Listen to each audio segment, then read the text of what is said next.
Hi, hey, how's it going? So this is a live stream. Where are the video games? I don't know. I don't really know how this is gonna work. I don't really know what I'm gonna do. I didn't have anything planned. It's my birthday. Technically, not my birthday yet. My birthday is tomorrow. I'm a 30-year-old man. I'm a dirty, dirty old man now. And I spend too much money on clothes, and my friends are you guys now. So that's just how things are. So we're here on my not birthday to hang out and chat and talk about clothes and stuff. Yeah, I don't really know where to go from there. I've got my whole kind of like control room set up over here off to my left. So if you say something in the chat, I can see it. So feel free to say stuff and we can talk. Oh, divine. Thank you. Happy birthday, man. Grats on 1K. Much appreciated. My cat is meowing like a mother in the background. I'm sorry if that's like coming through on the mic. It's like really excessive. Maybe I'll let her in at some point and she can make a cameo on the stream. Thank you. Thank you. Shuffle. I know you. I won't dox you to the whole internet though. Divine, congrats on 1K. Thank you. That's really cool. I'm super happy. I hit 1,000 subscribers, as you noted, which means I can do lots of nifty, fun stuff. I can stream, as I'm doing right now. I think I could have streamed before, but I couldn't monetize it. I think there are ways like you guys can donate and stuff, and I think they're called super chats. I actually don't know much about streaming on YouTube, but I'm sure I'll figure it out as time goes on. So 1,000 subs. I can do this. I can use like a streaming program now that goes into the stream, so I can do stuff other than just use a webcam. As you'll see, we'll probably spend some time on the World Wide Web here and look at some stuff, because what else are we gonna do? And yeah, I can make money off the channel now, which is really cool. It's not a lot of money. It's definitely not nearly enough to, subsist off of and actually make this my job, but it's super cool that I'm making money off just doing what I like now. And we're gonna do some cool stuff with that. Maybe I'll talk about that if and when some more people show up, because I definitely want to kind of announce some things, talk about some ideas for the channel, stuff like that. Because now that we have 1,000 subs, it opens us up to a lot of new stuff that we can do. So that's lots of fun. But like I said, I don't really have any plans for this thing. So, Principal Skinner, thank you, longtime supporter over there. I recognize that name. Kind of been hyping me up for a long time, so much appreciated. And yeah, now that I'm doing things like making money off of the channel, that's definitely going to mean I can give back more to you guys, because it's kind of the double-edged sword of running a fashion channel on YouTube, is that it can feel pretty one-sided. Like, obviously, I have lots of clothes and shoes and stuff, and they're nice and they're expensive, and I can whip them out and I can show them to you guys, but I'm not like a rich person, so I can't like Mr. Beast it and just go giving you guys everything I own. It wouldn't be financially wise decision for me to make. So, but now that there's some money coming in, I can hopefully start to kind of turn that around a bit and make this a more communal thing rather than a one-sided thing. I want all of us to partake in the many joys of expensive clothes that we spend too much of our money on. And now that I'm making some money off of you guys, you should probably be able to take part in that as well. So that's definitely a plan going forward. I don't know, what should we do? Any ideas? Do you want to look at the news, see what's been happening in the world of fashion? Not regular news. That's not why you guys are here. We could look at CNN and read about Biden and stuff. I'm sure he's doing interesting things out in the world, but that's probably not what we're here for. Yeah, let's see what's like going on in the world. You might see, I'm just on like my laptop right now, so when I type, it's probably gonna like shake up a bit and stuff. Nothing I can really do about that right now. I have one keyboard and I'm using it on the computer that's kind of monitoring this whole thing. So, included keyboard in my MacBook it is. So let's see what we got here. And let me see if this works. I'm just gonna check this and make sure. Yeah, and that's a lot of me going in and in and in forever. So let's get away from that view and get back to the news. What do we got here? All right, so we're on Hypebeast. I feel like, let's talk about like fashion news for a bit. So there aren't that many good places for like menswear news. Hypebeast is probably the best in terms of like quantity. They post so much stuff. A lot of it not even relevant to me. Like they also will post about like exotic cars and stuff sometimes, which is not as much for me. But yeah, they're posting stuff all day, every day. So if it happened in fashion, it's probably on Hypebeast, and I appreciate that, just having that kind of wide breadth of everything that's going on. But again, it's really just like an aggregator news feed. I don't feel like they do much of interest in terms of actually breaking stuff down and talking about it and talking about the importance of things, why things are important. So for that, I think Highsnobiety is way better. It's much more like curated. Like we can bring that up here too.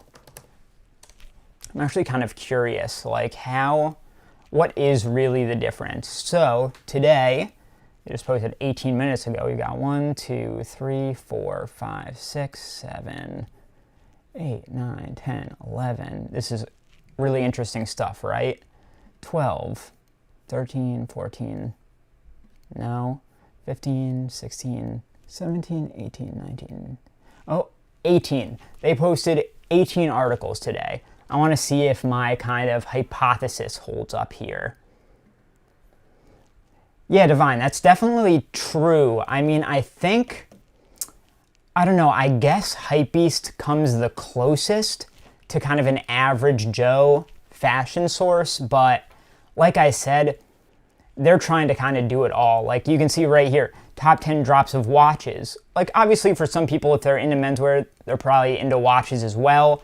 They do a lot of stuff now around NFTs, now that those are such a big thing, so there's like art stuff in there as well.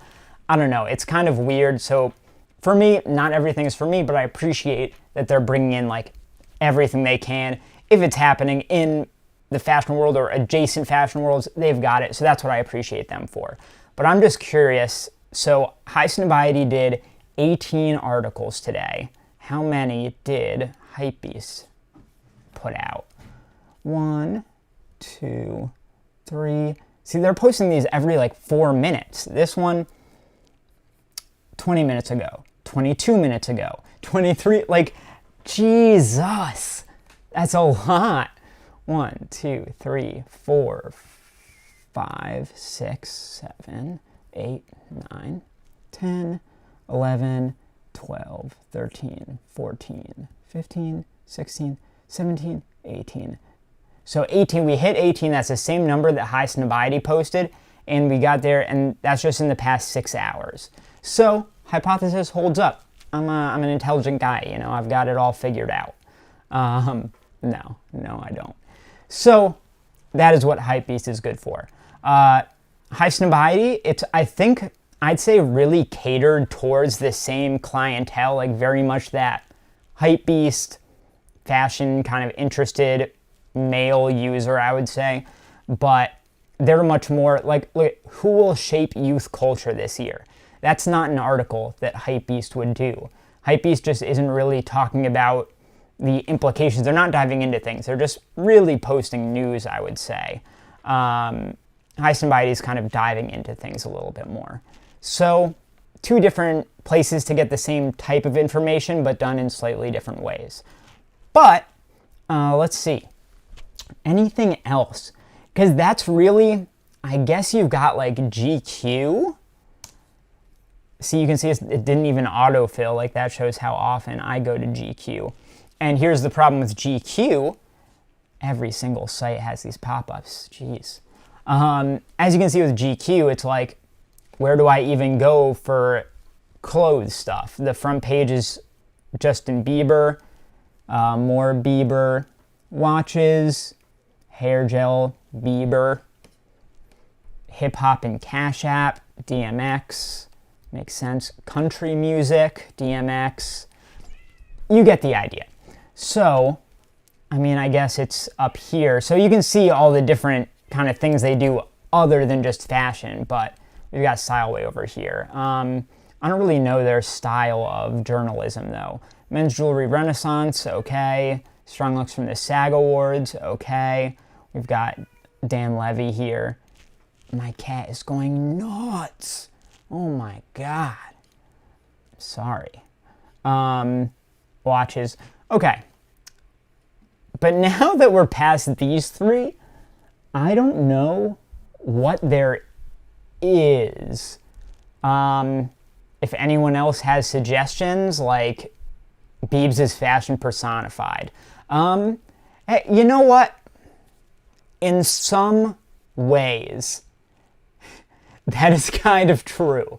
I know it's a joke, but he's more fashionable than I feel like people would usually give him credit for.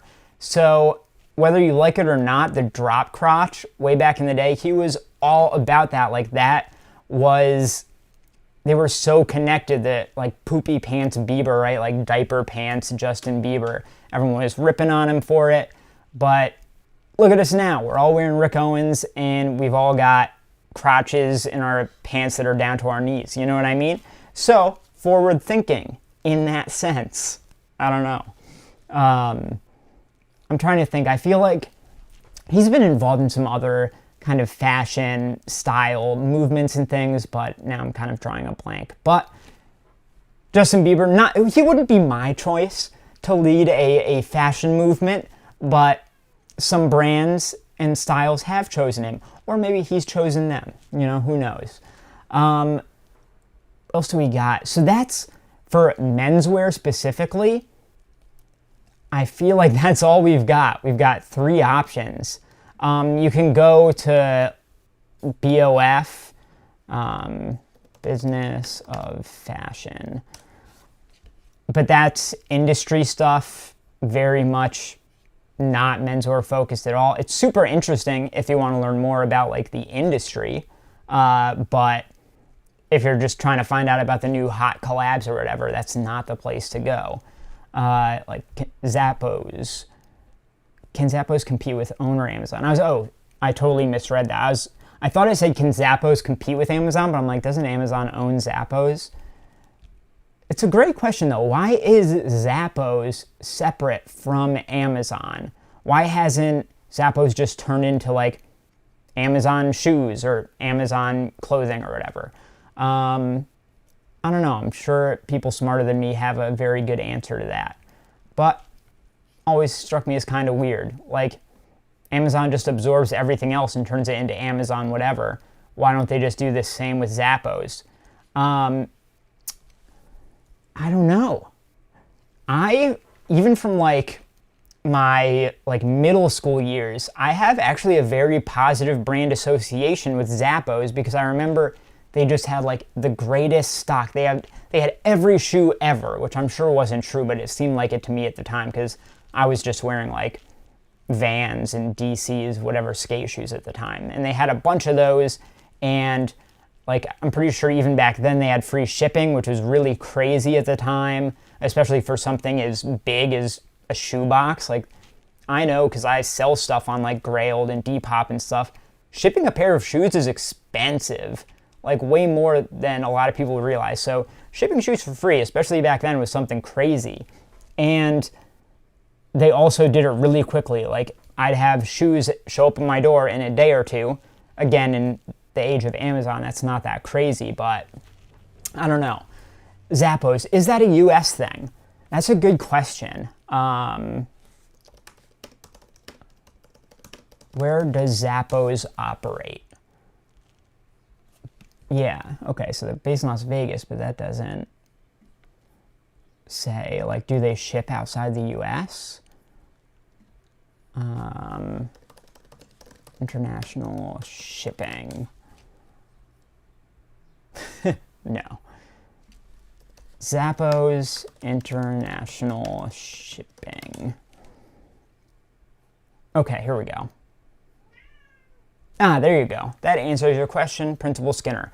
Zappos does not currently ship internationally. So that does explain it. But now that we're here, Jesus, this stream has gone off on a fucking tangent. But I like that. I'm having fun. This is my first time, and it's your first time on a stream with me as well. But I'm liking that we're kind of just jumping all over the place here. But now that we're here, I'm very curious as to what Zappos looks like these days. And Principal Skinner, this will be a learning experience for you outside the US, a new website for you that you cannot buy from. So super interesting stuff, right? Okay, so last time I was on Zappos, I think they just sold shoes, but clearly they've branched out to clothing, accessories, and more. But I'm gonna go with shoes. Let's look at their sneakers. I just want to see if we can like refine by brand, because I want to know just what kind of stuff they... Okay, perfect.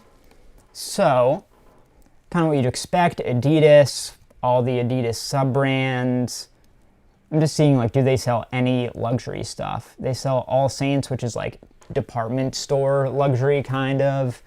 Arc'teryx. I didn't even know they made shoes. What do those look like? I think those are ugly. Not my favorite. So that's another thing. There's a certain type of shoe, like this type of shoe, just does not do it for me. This silhouette. I think, I always confuse these brands because I'm not that familiar with them, but Roa, R-O-A, is one of them. Yeah, there you go. This silhouette right here, this like hiking silhouette. I think also Hoka 1 also does these kinds of silhouettes, right? Yeah, kinda. Yeah, that one's a little bit more interesting to me. It's a brand I'd like to learn more about. But this like silhouette is a big miss for me. I don't really know what gets people excited about this. It seems to be getting more and more popular now. Maybe with COVID, people want to stay active, and hiking is a nice, safe activity they can do, walk outside. That would make perfect sense to me. So if it's just a functional thing, like people are buying more hiking shoes because they're hiking more, that makes sense. But if it's a style choice, like people think these actually look really good and they're their preferred sneaker style, not a strong choice in my opinion. Let's get rid of that though. And I want to keep looking at what brands they have. Asics. Bali is another like luxury brand. They just do shoes though. I've never been a huge fan of their stuff either. It's very classic. Like you see this, like it's a basketball sneaker that you can never play basketball in. It's like a luxury brand's idea of a basketball sneaker. You know what I mean? Divine, I feel the same. Only like the silhouette if it has a chunky, interesting sole. 100% agree with that. And actually, when I just looked up Hoka 1, that's exactly what made me say, why is everything just switched up now? I think it was this one. That was what made me say I like this one a bit more, because that midsole is much more interesting than that Arc'teryx one we just saw. Way, way, way more interesting. So I fully agree with that. So, back to this. Yeah, so these sneakers, as you can see, this brand, it's super expensive, but I've never really understood it. They have like the kind of webbing, which is very like Gucci to me. Obviously different colors, but that kind of web band on a shoe, in my mind, just Gucci has ownership of that, so it always just feels kind of derivative to me. for all I know, Bali, I don't know if it's Bali or Bali, has been doing it for longer than Gucci. I have no idea. But yeah, just not for me. Everyone's doing these like waffle shoes now, you know? That's like a new style. Because after the like LD waffles with Sacai, every brand is doing their waffle shoes now. So here's one brand, like a luxury brand that they do sell on Zappos. But so far I haven't seen any like true luxury brands yet. Birkenstock, Boss. Yeah, so this is super like middle of the road stuff. I just want to see if they have like anything interesting, anything that like, oh, I don't see this very often, or this is one of the few places I could get this, but I'm not seeing any of it. Doc Martens. This is just a rough selection. Just super, super like department store. There's Hoka 11. John Varvatos. Yeah, I'm not getting anything. Okay, they have Marni. That's a real luxury brand, not like my favorite. What do they have from Marni? I don't know too much about Marni sneakers. This is not for me, just like a sock shoe NMD ripoff, I guess. This sole unit is actually interesting to me. That's kind of like an America's Cup style, like rounded thing. The upper is whatever. This, though, is... What the hell is this? Retro Runner. It's on sale, too. That's kind of crazy. The silhouette. Like the way it just dips in the back and it's like a doubled up sole, like extra thick sole. I'm down with this, honestly.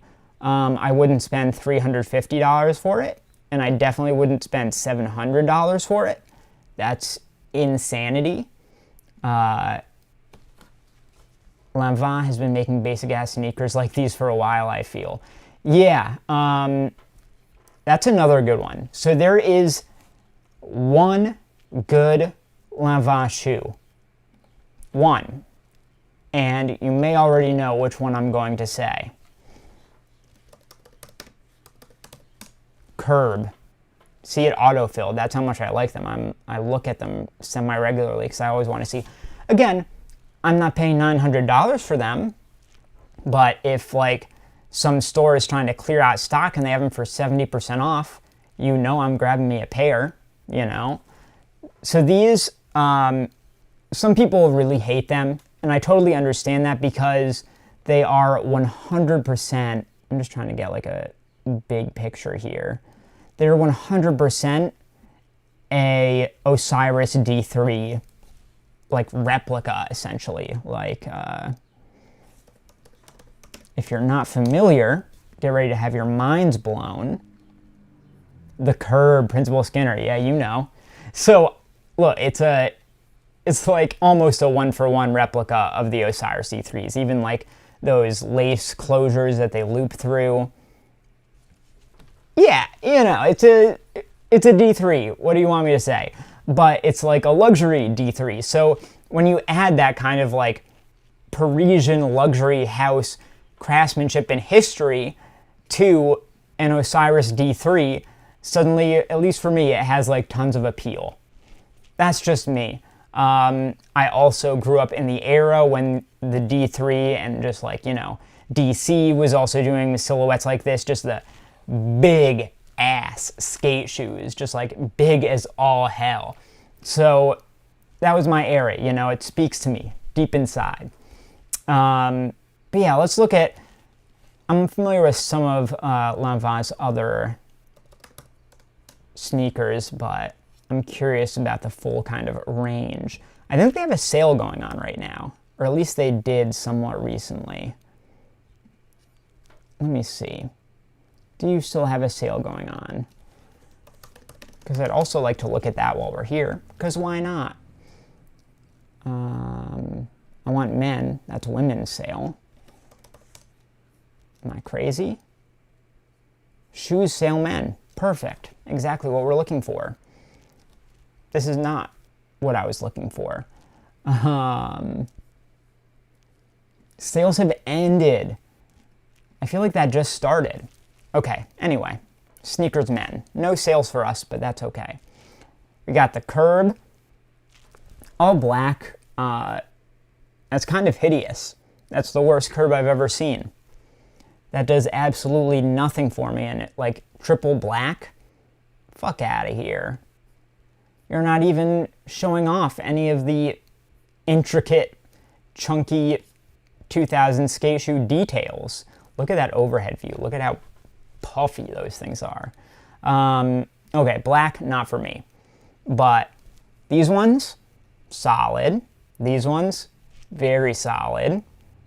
Like that little, it looks like a banana split, you know what I mean? Purple and green, it's okay. That's a good one. The black with the woven like Missoni knit type laces, and yeah, the all black's a no-no. But see what you can do? You take the black and you do this guy, and you do these laces and a gum sole. Suddenly, we're all good. This is a great one right here. It's okay. That's okay. All right, all right. Interesting. I don't know how I feel about this one. I don't know about this kind of like peach, what would you call that? Peach, light peach pink with a, like glossy white. I don't know how well those go together. I like it in theory. Okay, so that's the end of the Curbs. So those we've already established.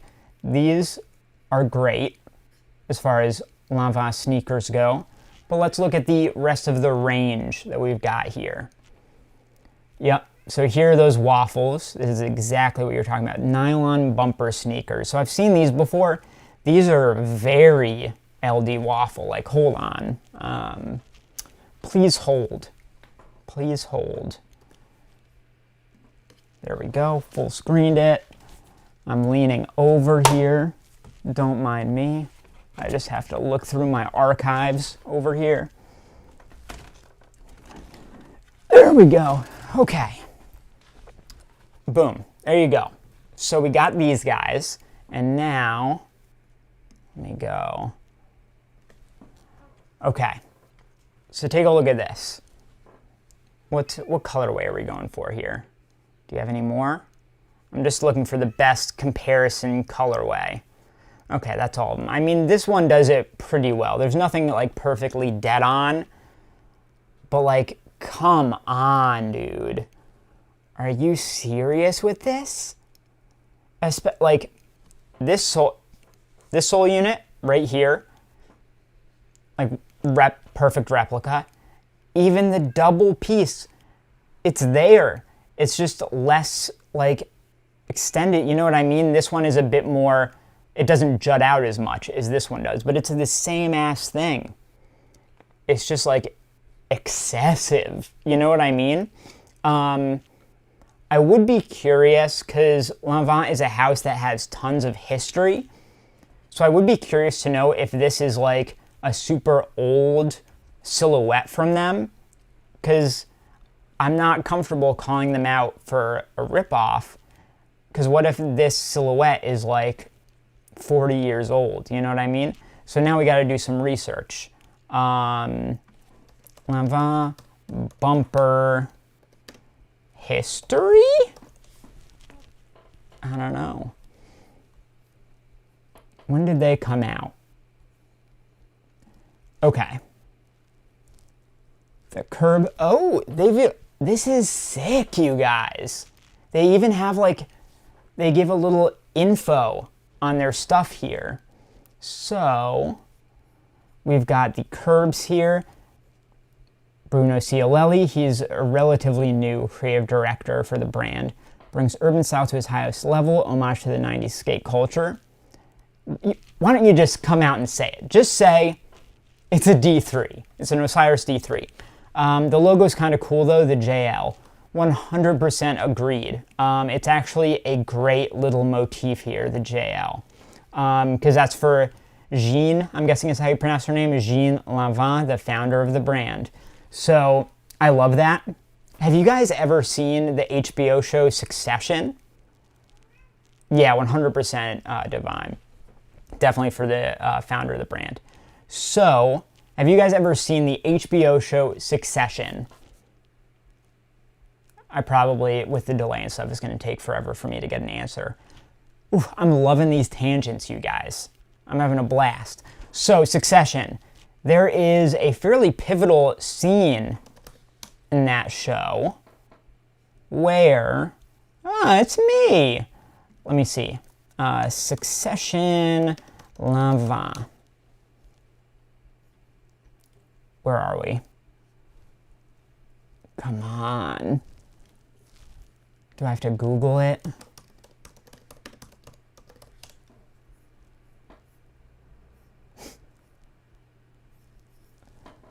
There it is.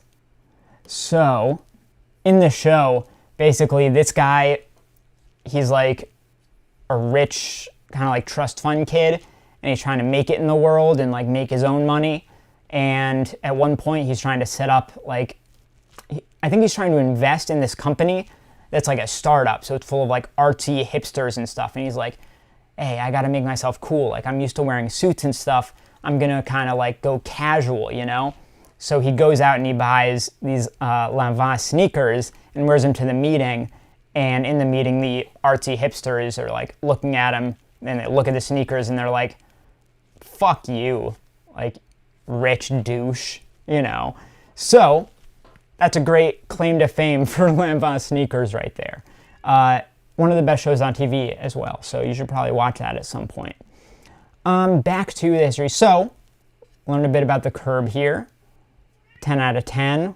We've established that much. So the bumper is inspired by 70s running shoes, just like the LD Waffles are. Waffle shoes, they're classic 70s like running style, and they're very much in vogue right now. Just kind of is what it is. So, let's see. The first sneaker designed by creative director Bruno Siolelli. Is it really designed by him though? Because Sacai might have a little something to say about that. They might just have a little easy-weasy something to say about that. So, derivative, obviously coming from the exact same inspiration. 70s running sneaker silhouettes. That's what this is, that's what the bumper is, but I think it's just a little too close. Like, let's go back to this. Just the like double sole unit is what does it for me. But that being said, I kind of like them. I kind of like them a little bit. They look cool. But I don't understand why you would buy these for $550 when... Let's see what these go for these days. Boom, boom, boom. That's expensive. These have gone up in value, haven't they? Okay. Okay, so mine, see, $455. Last sale was $670 though, so $455 for these versus $550 for the bumpers. I would much rather have the LD Waffles. They're just cooler, in my opinion. The nylon white ones are super cheap. They're also easily the worst colorway of these. Sorry, hold on. All right, I'm gonna let my cat in right quick. I gotta take this off. Hold on. Hey, okay, here we go. Microphone off. Check, check, 1, 2. That probably blew out your ears. I'm getting a cat. Come on. There we go. Mic back on. Sorry for the little diversion.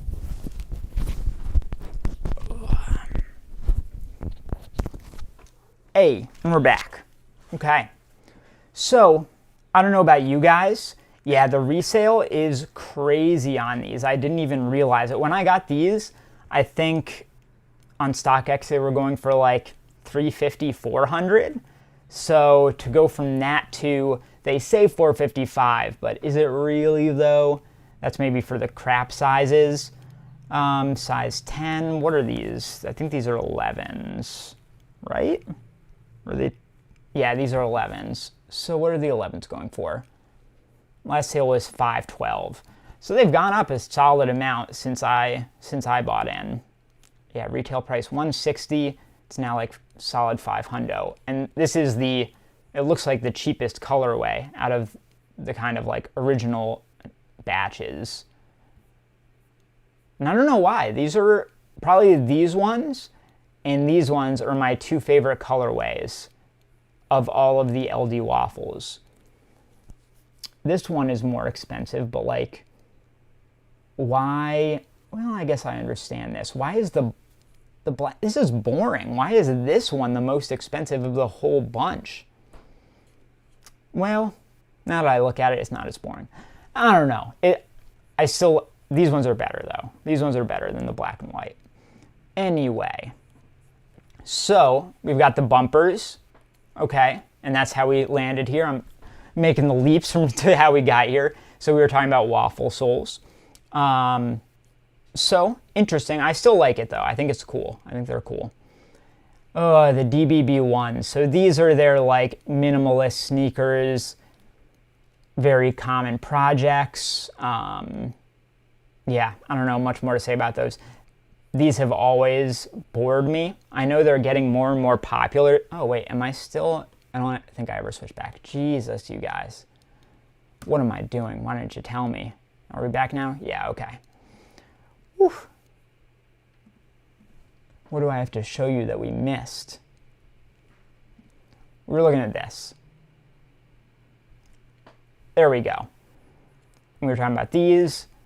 I was saying that my favorite colorways are this one that I have and this one.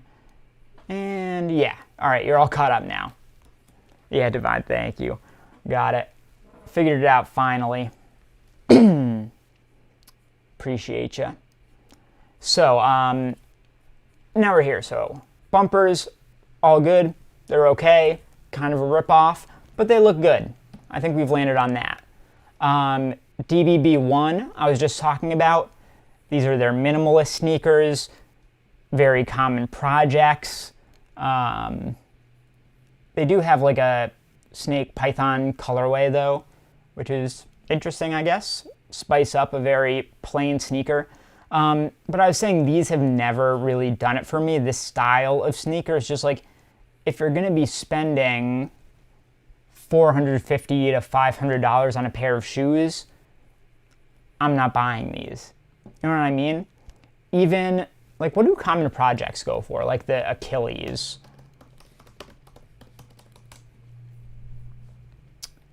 $425. So if I'm getting in on the minimalist sneaker game, I'm probably going to get the common projects. I guess. Also, one that I'm a fan of, I think they're called the Orions. So the Raf Simons Runner came out with these, which are his like take on the minimalist sneakers, and I think they're pretty cool. Like if I were to get in on the minimalist sneaker game, I'd probably grab something like this. And what are these going for? AUD. What is AUD to USD? No one knows. And these are going, obviously these are on sale, about $150. Like, for sure I'm getting those long before I'm getting these for $500. Like, you're out of your fucking mind, man. All right, what else do we got? Superstars. Oh, you know what? No, they also have the JL. Okay. From this angle, it's just like the stripe. It's pure Superstar. But I see it's the JL. Tennis sneakers, fairly standard. Nice though. Nice retro. Cool.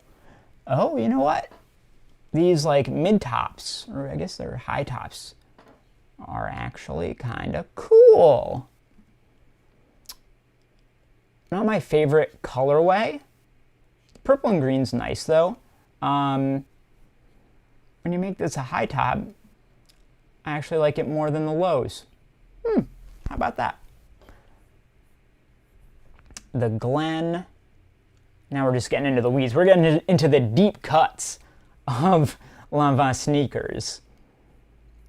We're still on the, yeah, okay, cool. Just had to make sure that I wasn't crazy and that it actually went back to the browser.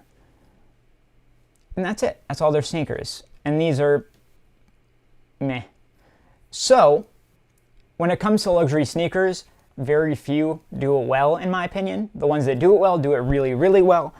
Everyone else is not great. So I'd say Lanvin is actually better than most.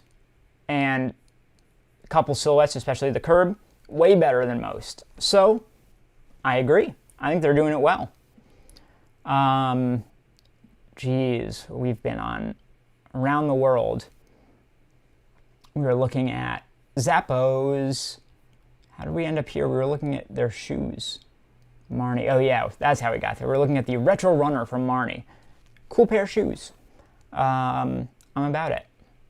We've got MCM, a brand. Actually, more and more as time goes on, I like MCM.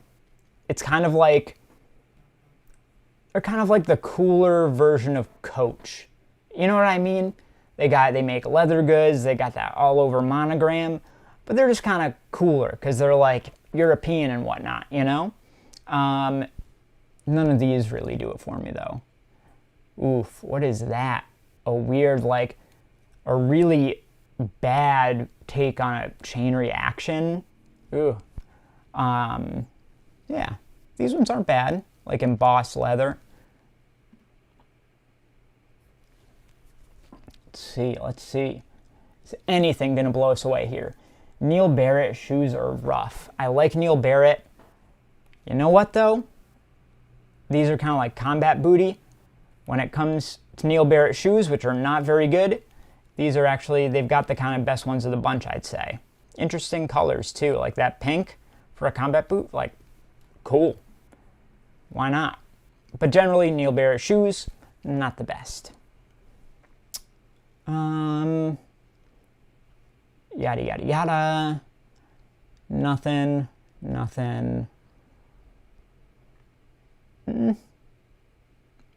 Rag & Bone, another like department store luxury brand. Ferragamo, of course, but that's, I mean, expensive stuff for sure. Okay, I think we've reached just about the end of it. So that is the kind of stuff that you can get at Zappos these days. I'm guessing the clothing is about the same. I'm not going to spend too much time on it, but I am actually a little curious. Men, clothing. Just going to do a quick once over of their stuff. I just want to look at clothes. Just show me clothes. All right, what brands we got?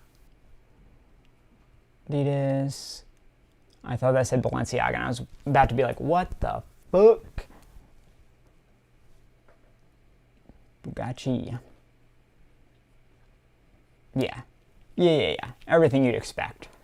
Okay, we made it back to where we were at the very beginning of the stream, talking about news sites. So we're not going to look at BOF. We're not going to look at GQ. Maybe we'll look at Heist and Bite at some point. I just want to go through the day's news real quick. I just want to see what happened in the world of fashion, talk about it a bit with you guys, see what's up. If you have anything you want to talk about, feel free to throw it in the chat. We can have a little talk here. Kid Cudi reveals SNL dress is part of his upcoming Off-White collab. That is actually very interesting. I don't know if you guys saw this, but Kid Cudi wore an Off-White dress when he was on SNL over the weekend. I'm not going to play any audio because we'll get owned. Let's not do that. But I just want a close-up of that dress. Balega, the Tao Bao Balenciaga. What is Balega? What the hell is that? I've literally never heard of that in my life. They make socks. Hey! All right. Give me the dress. Okay, so there it is. It says, so it's like a floral thing, and it actually says off-white pattern in it, which is on pretty much any off-white pieces that are patterned, they'll have that kind of print in it. So yeah, it kind of flows out at the bottom like spaghetti straps. I don't love the fit of the top. It's like super tight. And you know, if you follow the channel, I just put out a video on this. I feel like there are somewhat more interesting ways, there it is, the off-white pattern print. There are somewhat more interesting ways to do femininity within menswear than just putting a dude in a dress. Obviously, Gucci just did this with Harry Styles. They got tons of press on it. It's like, oh, it's a famous guy in a dress. That's really surprising. And I'm all for gender bending and pushing the boundaries of what typical menswear is. Let me see, Major Market. I love that Cudi wore the dress since I'm into gender bending, 100%. But I honestly didn't find it to be anything special. Young Thug's dress on his Jeffree album is way better. I'll look into that in one sec after I finish this thought. Thank you. So I think there are more interesting ways to throw femininity into menswear than just putting a man in a dress. Like, mix it up a bit more. You know what I mean? This is a classic women's dress being worn by Kid Cudi. Nothing more, nothing less. Well, I guess it is something more because it's an off-white dress, so that makes it special. But, I don't know, like, this is like full soft.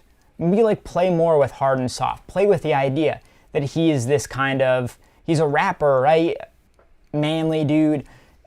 Play with that hard and soft idea. You know what I mean? On the channel, I was just talking about J.W. Anderson, how he does that super well. And I can show you some examples if you want, but I don't want to kind of derail us too much. So yeah, I think it's interesting that he did it. I just want to see this. Young Thug, Jeffree. Jeffree dress. Perfect. Oh, yeah. Way more interesting. Like, come on. Thank you so much for this suggestion. I hadn't seen this before. Who made this? Young Thug. Real standout is the cover art. Here's him in a dress. Just tell me who made it. Hello? The dress is by Alessandro Trincone, one of the participants in V-Files Crowdsource Season 7. He's a designer from Italy. Awesome. Okay. That's really cool. This is exactly what I'm talking about.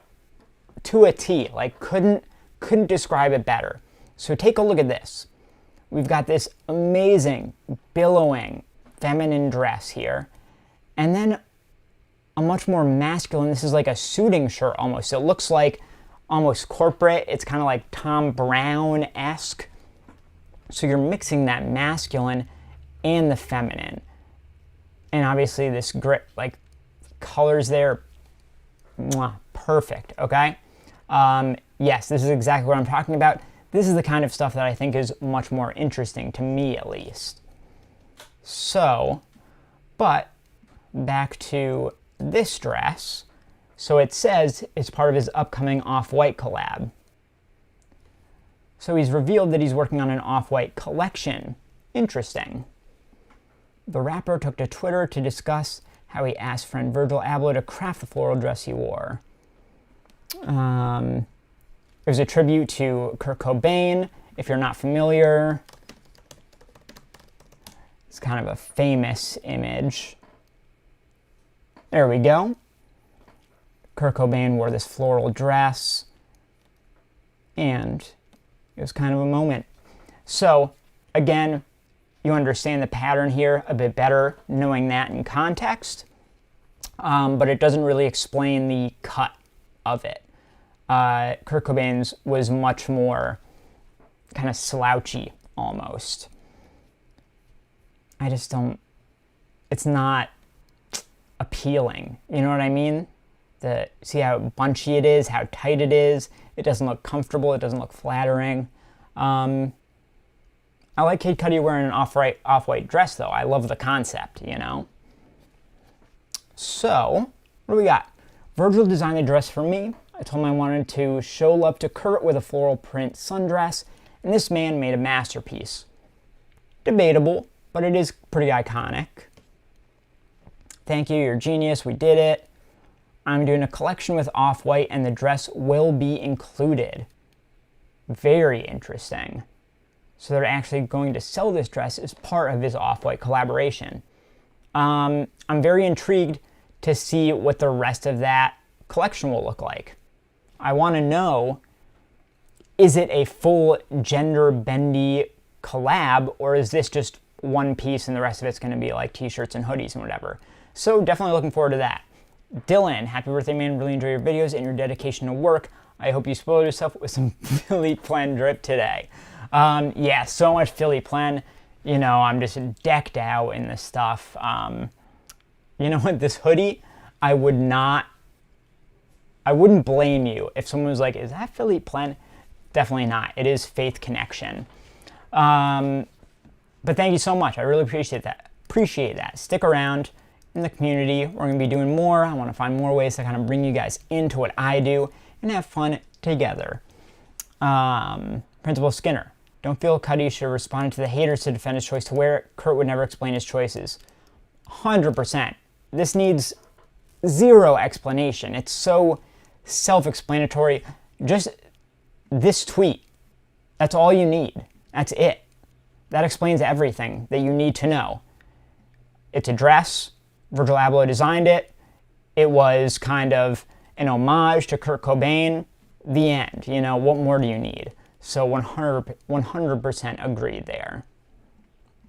What else we got? What else happened? Supreme Spring Tees. We'll take a quick look at those. Yeah, let's just do that real quick. So these, I assume, are coming out on Thursday, right? April 15th. Yes, 2 days from now, we got new Supreme Spring Summer Tees. Every kind of season, they'll do a drop of a bunch of new t-shirts. What do we got? Supreme, I'm Not Sorry, Bear wearing a strap-on. Yeah, I'm with it. I like that. That's actually great. There's certain places that I wouldn't feel comfortable wearing it, but I'm glad it exists. Supreme, I'm guessing that is, you know, jazz, trumpet. I'm the worst. Brain farts. Yeah, but that design is super boring. Okay. Is that Anna Nicole Smith? Am I embarrassing myself, or is that Marilyn Monroe?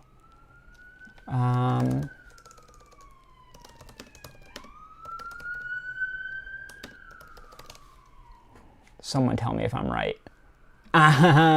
It was Anna Nicole Smith. I'm a genius. Yeah, so most seasons, I don't know if every season, most seasons they will do at least one t-shirt that's like a celebrity and then the logo across it. And Nicole Smith, that's an interesting one.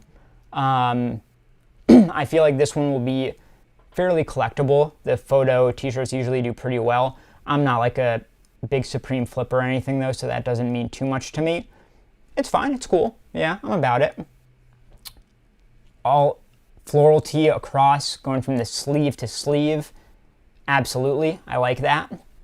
Am I from New York? No, very close. I am from Connecticut.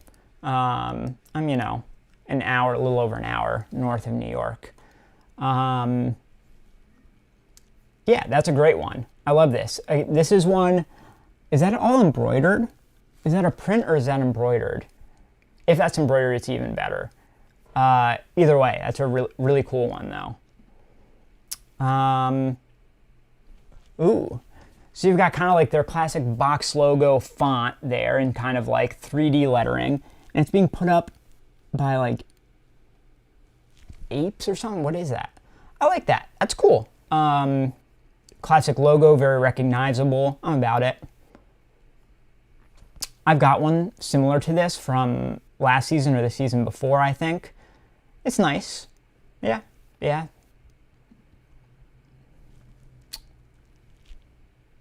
So you got the smoke spelling out fuck, micro logo down here. This one doesn't really do it for me. I like the purple t-shirt though. I like the color of the t-shirt itself. Okay, now we're getting the close-ups. Anna Nicole Smith. I just want to know if that's embroidered or printed. Tell me.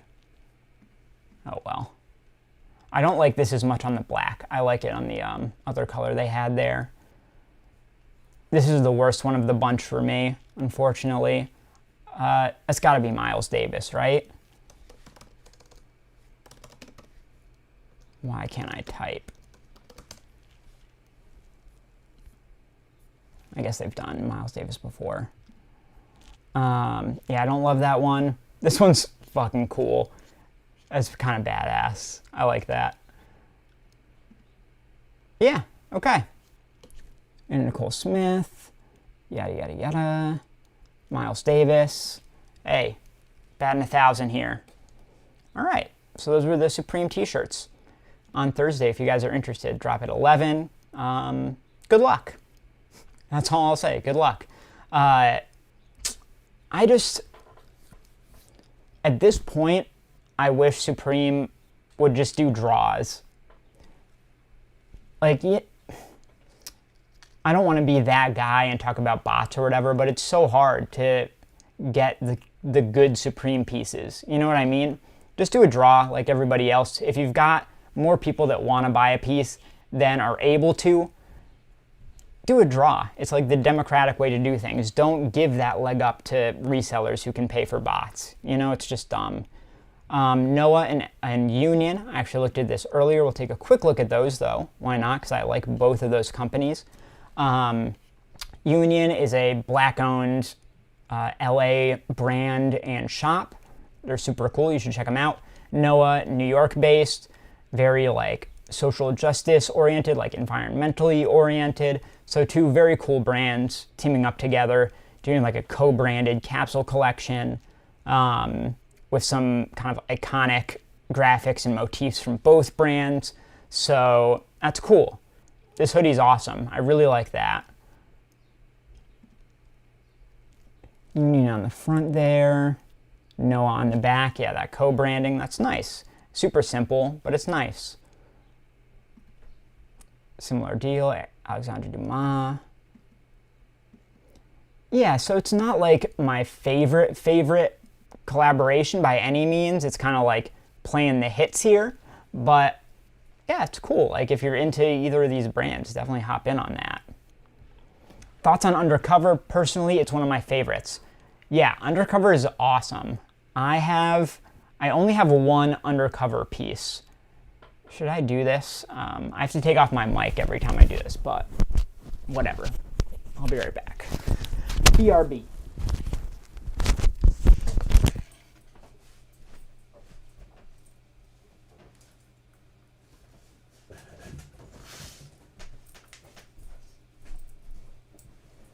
Boom. Let's see.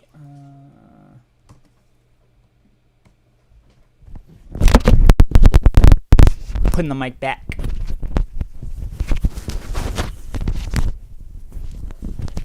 I shouldn't even, there's no need to like string it under the shirt anymore. And then now that I've been taking it on and off, I'm just going to do that. Visible wire, whatever. So this is the one Undercover piece I own. It's like a Harry Potter kind of thing. So just a sweatshirt. We've got the embroidery like in gold right there for the U. I really like this trim here, the kind of like mustard yellow on there, and then like all over the back, big and bold Undercover. So I'm super into this. Oh, Devon, I totally forgot. You said only piece I had from Undercover was a hat from their Valentino collab. Thought that was an underrated collection. 100%. And I actually lied because I also have a t-shirt from that collab. Although, as far as I'm aware, it's actually super interesting. They like split up the production of that collaboration. So as far as I am aware, some of the pieces were produced by Valentino and some of the pieces were produced by Undercover. So it's kind of weird. I've never seen a collaboration like that. So the t-shirt I have is a Valentino t-shirt with the co-branding of the two brands. Like it's got the Valentino tag at the back of the neck and everything. It was made in their factories. But then some of the other pieces will have like the Undercover tag on them. It's really cool how they split that up. I have to let my cat out of the room now.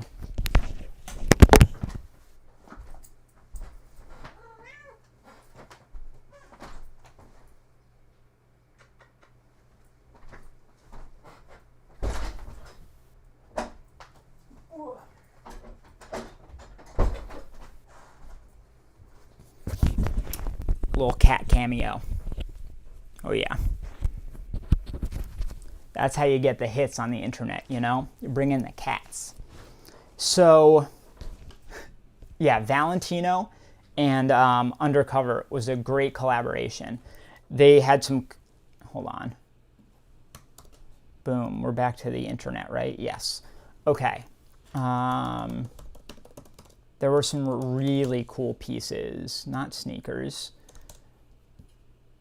There were some really cool pieces in that collab. Where would they have the full, like, list? Let me just... Show me the whole collection, please.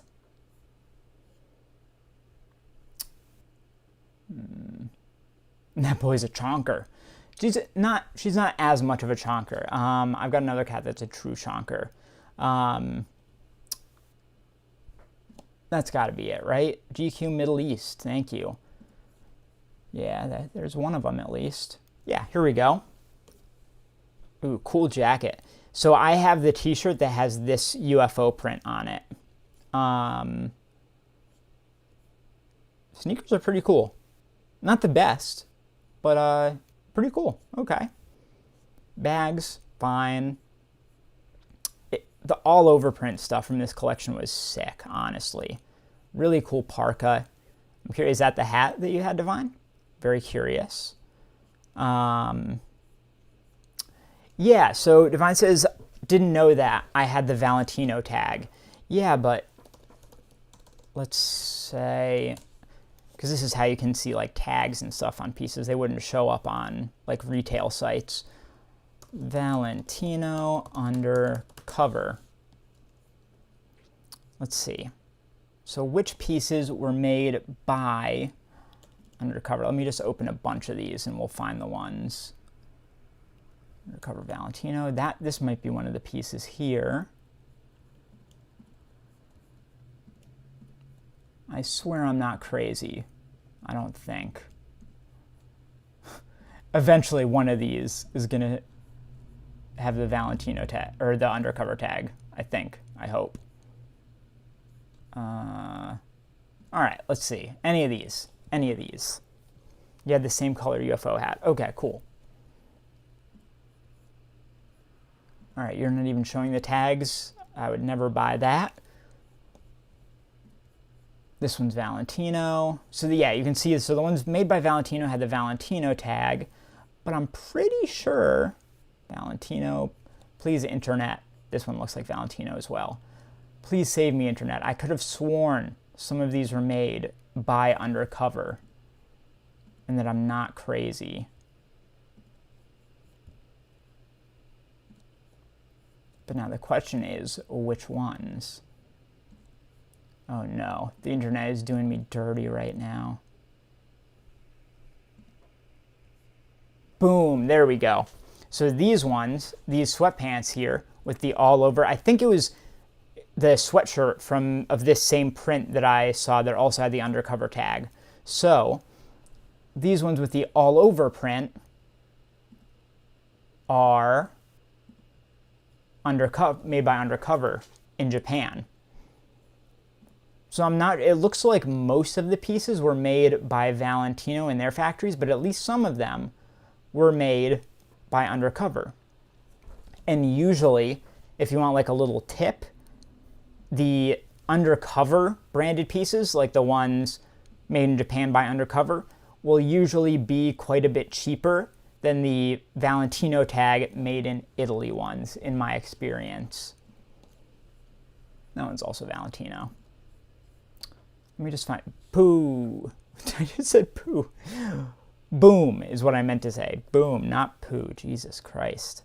There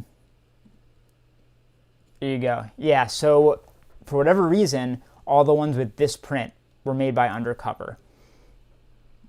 But that gets us a long way away. Undercover. I've got some Undercover pieces. I'm a big fan. Quick question. What do you think it takes to be a great fashion designer? That's a really good question. And a really, really hard one. It's just like a voice. You know what I mean? It's just being able to do your own thing and not be too influenced by anyone else. Influence is great. Everyone's influenced by something, right? And if you're influenced by other designers as a designer, that's totally fine too. But you have to have your own unique thing that you're doing within that, right? Like,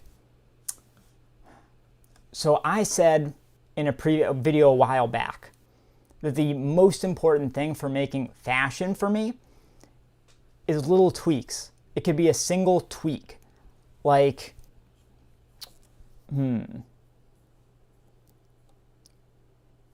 So let me grab this hoodie real quick.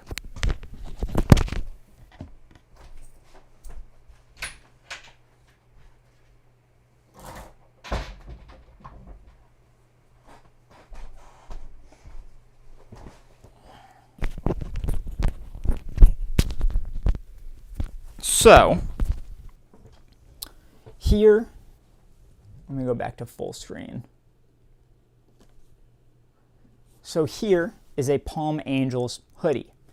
Fairly simple and straightforward. You've got some embroidery, that's always nice. I think there's a print at the back here, right? And Palm Angels, I'm not gonna say they're like one of the great fashion brands. They're like a good luxury streetwear brand in my opinion.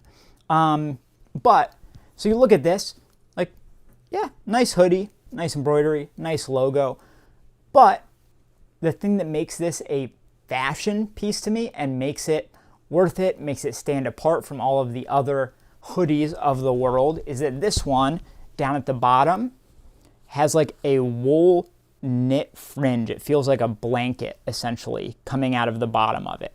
And now you can like that or you can hate that, but that is a choice. A designer came up with this idea and they made a choice. They said, I think it will make a good piece of clothing to make a hoodie with like a wool blanket fringe coming out of the bottom.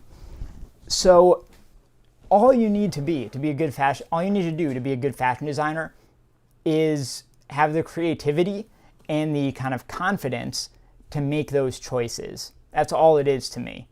You just have to kind of have a voice, have that point of view that says, I'm gonna put this fringe on a hoodie, and have the wherewithal and to kind of see it through and actually make the thing. And that's really all there is to it. Obviously, there's many more things you can do to be better and better. Unfortunately, marketing is super important, kind of like making connections and stuff like that, making it well. There's nothing worse. You can have like the coolest piece in the world, but if it's not made well, it's going to be a massive problem. I've talked about that before.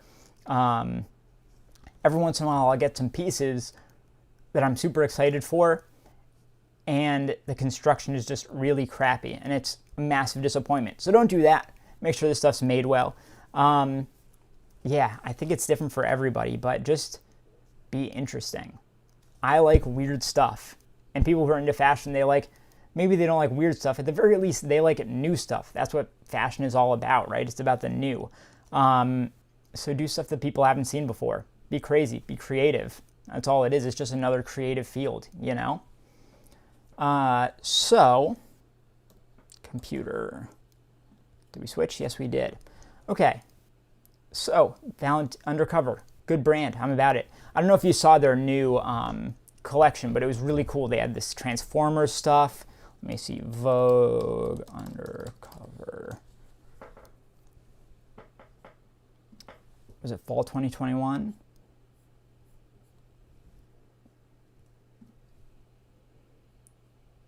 Majora, I'll get to your question in just 1 second. I just want to look at, yeah, it must be this one. I just want to look at this real quick. I want to see these Transformers jackets. Like, you can just see going through it, their knits are like top notch. Really, really good. Here we go. Oh, look at these jackets, you guys. Yes. Yes. It's very like, reminds me of like Kiko Kostatinov in a way. Just the kind of geometry of it. I love it. I'm all about it. Yeah, Undercover. Good call. Majora Market. I'm curious what you think about Y Project. It seems like literally every piece Martin's designs has a choice. 100%. He is maybe the best example there is of that, actually. Like, let's take a look at some Y Project stuff. If you guys didn't know, Vogue is like the best place to look at brands and learn more about them because they have an archive of every single collection by like every designer ever. So, Y Project. Yeah, he's a super interesting designer. I think he's designing for Diesel now, right? Glenn Martin's Diesel. I'm pretty sure that's what happened. Yes, 2N, sorry. He is Diesel's new creative director, so hopefully he brings some life to that brand because they are a mess, in my opinion. But with him there, that gives me more confidence. Yeah, Y Project is sick. Sometimes, and here's the thing, they make choices, and they don't always work. That's the thing, some of their stuff makes no sense, and Glenn Martins has even said in interviews, they had early pieces from the earliest collections that like, you literally needed an instructional booklet to know how to wear. Like, that's how crazy they were. So it's almost like it's too many choices, you know? I want to see if there are any like good examples of that. That's a good one. Like, what is that? I'd probably have trouble putting that on. There's a lot of weird stuff going on there.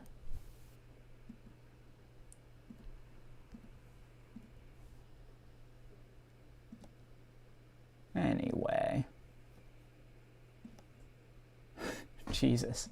He's a crazy dude. Good guy. Good guy. Oh no, I closed that. That's not what I should have done. I've made a mistake. Okay, cool. Menswear. Recent. Yes. Let's take a look at this thing. Here we go. So the first men's piece. Yeah, this is classic Y Project here. I think he's really good at taking like kind of stuffy, dressy formal wear, like dress shirts and things like that, and just doing crazy stuff with them. This twisted dress shirt is pure Y Project right here. And that's all it is. He's saying, I'm going to take a dress shirt, a simple dress shirt, and I'm going to twist it to shit until it becomes like unrecognizable. And he's like sculpting it almost.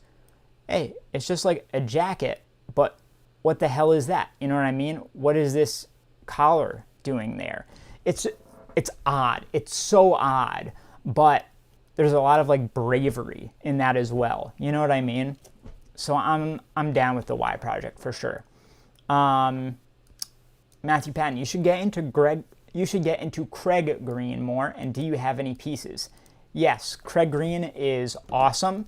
He's another person who makes very strong choices. I shouldn't have even left. Let's look at Craig Green. Very much about Craig Green. The sculptural stuff is insane. Sometimes I wonder, like, is it actually wearable? Like that? You know what I mean? Like what? Who? When? Where are you wearing this? But I appreciate that he's doing it. But then obviously there's stuff like this jacket's very wearable. You know what I mean? It's super cool and fashionable. So there's like staple pieces in there as well. Yeah, cool as hell. His trousers are really good too. Great pants. Is this no? He does a lot of similar stuff with his Montclair collections as well. That shirt, even single choice. This is what I'm talking about.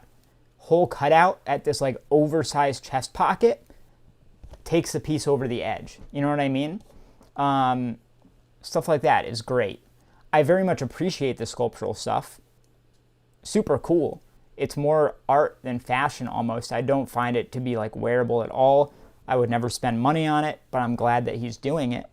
And I do, right now I have only one Craig Green piece. Just a sec.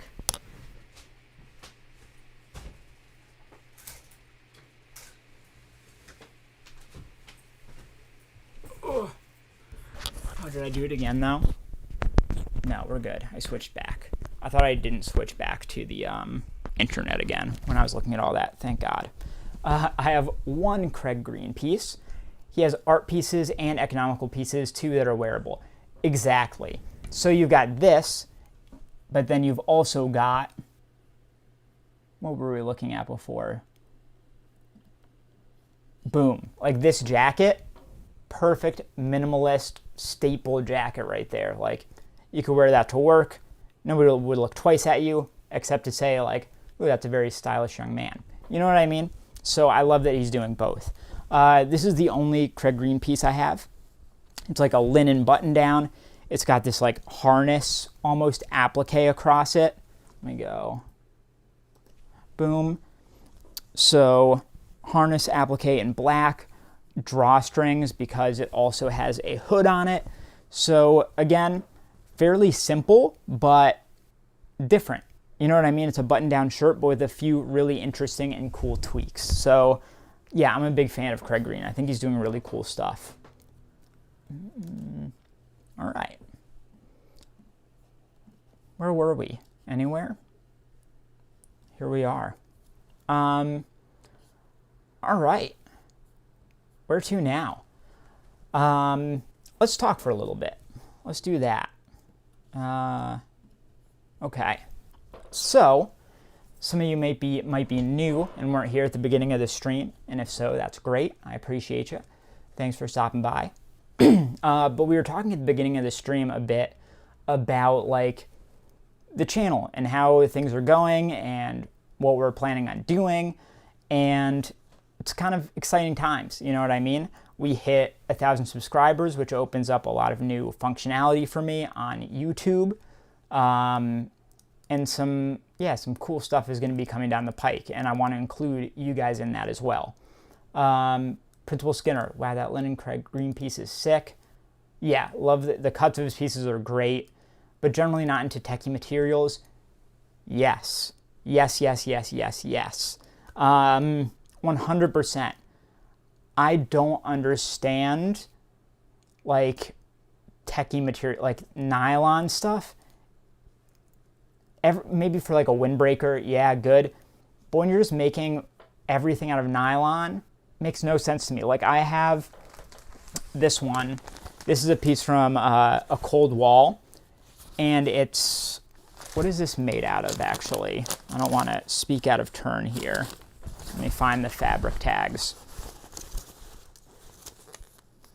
Polyester. It was 100% polyester. It's like a tech fabric, and it is a nightmare to wear. No stretch, no breathability. It just doesn't feel right to wear. So I 100% agree with that. But as I was saying, so we hit 1,000 subs. I can do new stuff. I can do streams like this, which I hope you've been having fun with. But I'm also now able to make some money off of the channel, which is great because it just, you know, I was going to do it anyway. I've been doing it for over a year now without making any money off of it.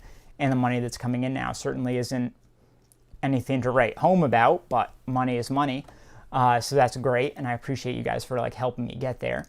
But I definitely want all of us to share in the success, whatever success it has, the success of this channel and the growth of it. So I just want to run this kind of like idea by you. So we just hit 1,000 subscribers. I just got partnered with YouTube. I just started making money off of it. I've been making money off YouTube for like 4 days now.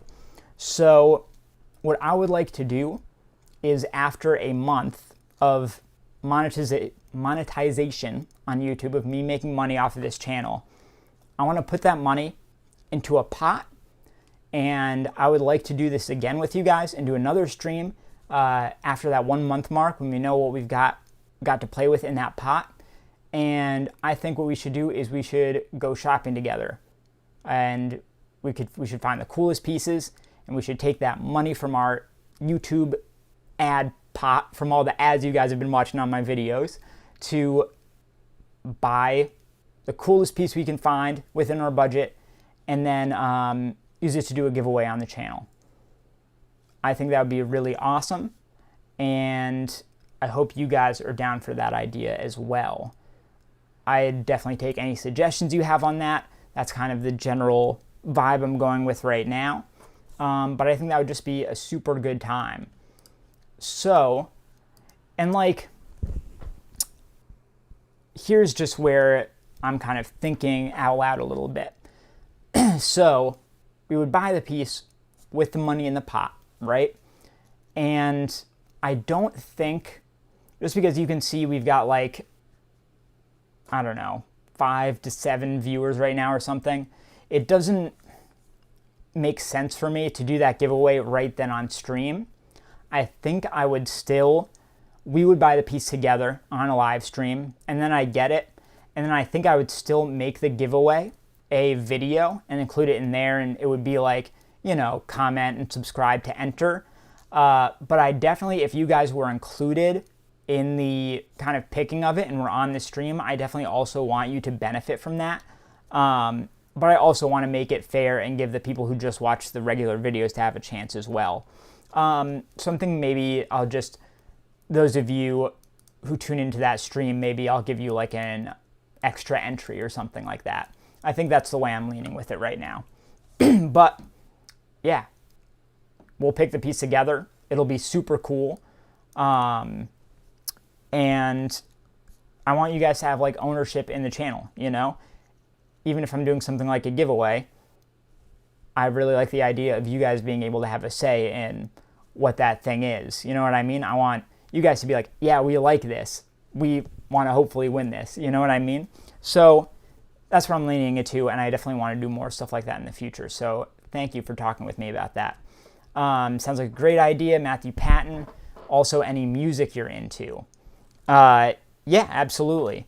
I play in like a punk band. I'm a drummer in a punk band. It's kind of like poppy punk, like kind of like punky or Weezer almost, if that's your thing. So that band is called Dagwood that I drum in. And I like a bunch of different stuff. It's been a bit, it's still active, but it's been a bit since I've done anything with it.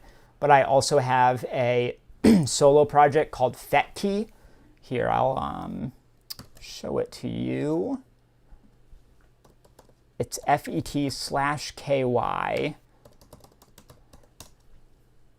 It's on Spotify, but it's also on Bandcamp. And it's kind of like, it's like emo trap, essentially. Like Wicca Phase, Springs Eternal, that kind of vibe.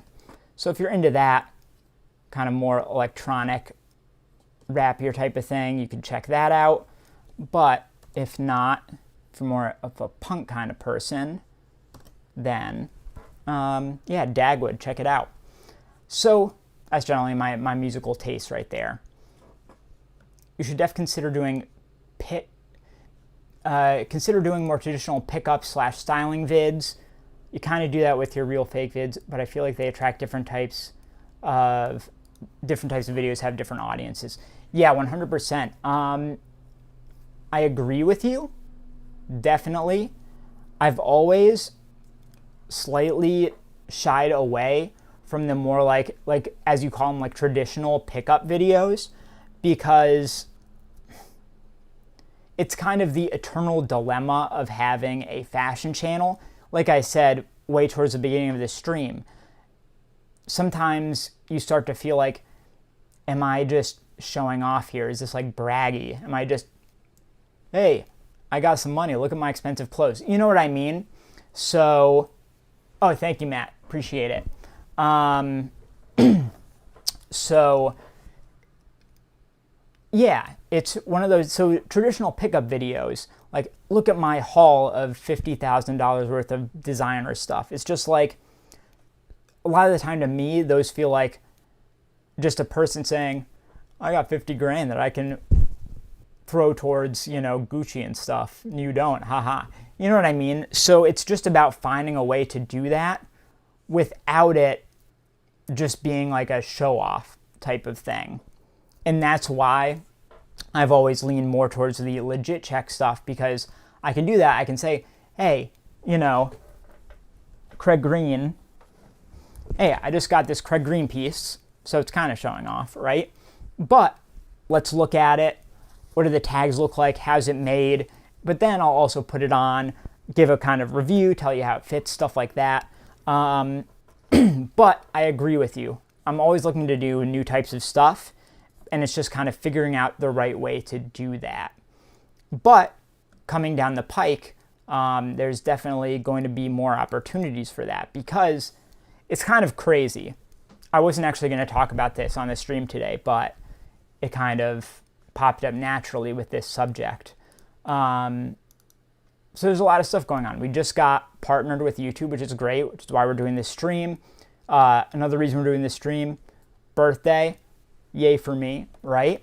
So a lot of things are kind of coming together, and very serendipitously, the universe kind of knew it was my birthday, brought some good things my way.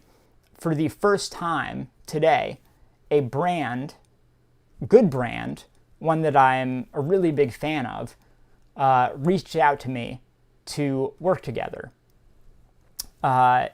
So that's very much still being worked out, but they're going to probably provide some, I just don't want to, like, you know, say anything I shouldn't or mess anything up in any way. So that's why I'm being a bit vague about stuff and trying to pick my words carefully. Basically, for the first time ever, a brand that I actually like reached out and wants to do some videos with me and wants to help out the channel, which is great. And it also means there will be some really cool new pieces to look at and potentially do a sort of like pickup styling type of video with, things like that. So I'm super excited about that, and that's a big kind of thing that's happened for the channel, because that's the first time it's happened, at least with a brand that I would actually consider working with. Every once in a while, I do get these messages from brands that basically it's their entire marketing strategy is to reach out to small content creators and be like, hey, let me send you my thing and you make a video about it. But it's never anything that you actually want to do. It's like, hey, we'll send you one of our $15 watches if you make a video about it. And it's like, I don't want a $15 watch, and I don't want to promote your crappy $15 watch on my channel. You know what I mean? So for the first time, a brand has reached out and they actually want to do something like that, but with really good stuff instead of crappy, cheap stuff. So that's awesome. So that's coming down the pike as well, hopefully, as long as it all works out. But it looks good. So all good stuff. Very exciting, and I'm happy that you guys are here with me. I think I've got to finish this up soon. I think we've pretty much reached the end of everything good to talk about, but we were talking about pickups. Why don't we end this with a little unboxing pickup video? Usually when I unbox something is to then go into the full legit check type of thing, but let's just do a quick one, more of a pickup style thing, just for you, Divine, all right? So we did get a package in today. Let's see. Oh, there she is. And now the question is, what is in this beautiful, boring brown box here? Let's see. Let's find out. Oh, this is the kind of grand finale of the stream. Scissors. I'll be careful. I won't run with them. Okay. So, boom. That's one. I'm trying to figure out the best way to open this while also you being able to see it. Boom.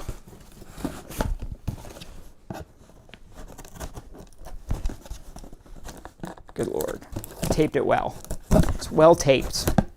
All right, there we go. So we've got one item in here. And, okay. Let's open her up and see what we got.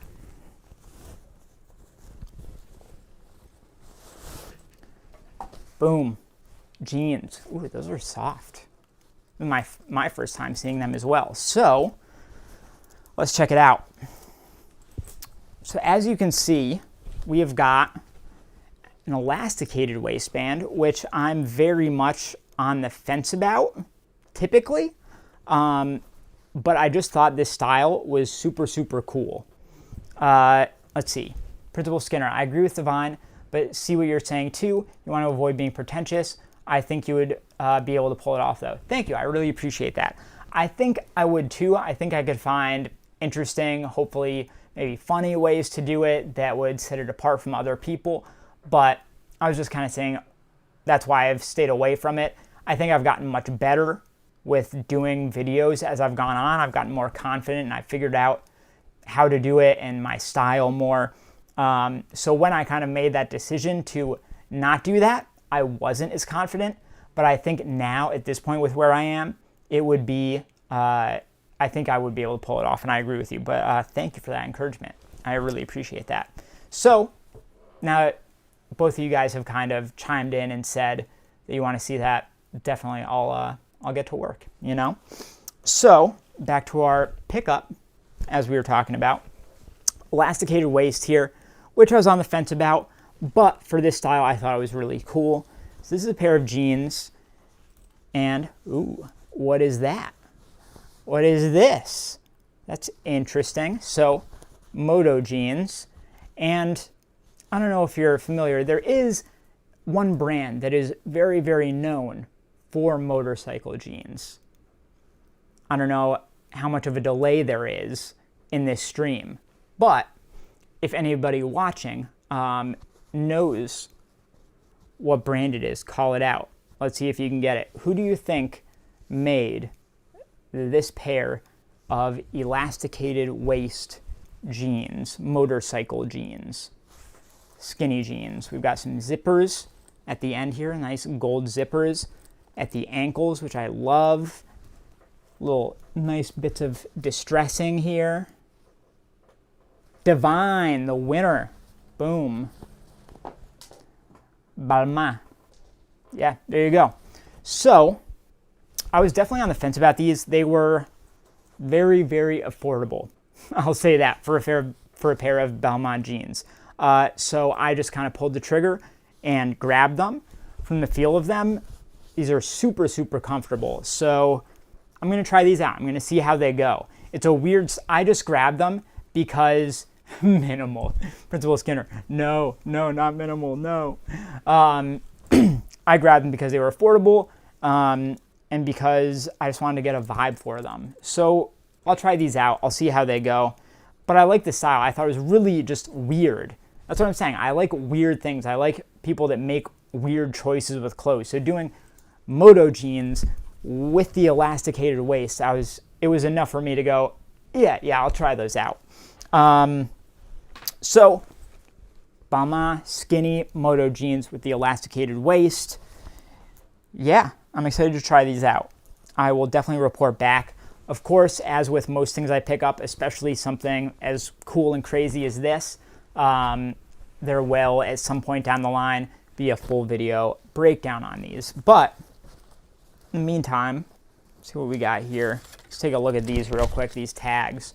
So we've got our Selfridges tag there. Great shop, British shop. They are called the Calicon Jersey Denim Home Men's Pants. Interesting. Anything else? There's our tag there. Talks about how they're distressed. Okay. So that's, I think, everything we've got there. Yeah. I'm pleasantly surprised with these. The inside is really comfortable too. Like here, look at this. So it's like I'm trying to see if we can get a good shot of that. It's not like your typical, it's almost like fleecy at the inside. It's really cool. I think those are going to be a good pickup. I feel like I'll wear those quite a bit. All right, so that's my pickup for the day, my birthday pickup. Thank you guys for watching. Thank you guys for sticking around with me. And I think we're going to end it there. We'll definitely do this again. If not sooner, then for sure at the end of the month, or not the end of the month. I mean, it'll be probably sometime early, mid next month when we'll get together and do that stream where we pick out our giveaway item. And we'll have some fun with that. That's going to be super exciting, and I'm looking forward to it. So hopefully I'll see you guys again there. Thank you for doing this with me, for being here on my first stream. I very much appreciate it. Majora Market, thank you for sticking around. Appreciate you. And yeah, I'll see you. Bye. Good night.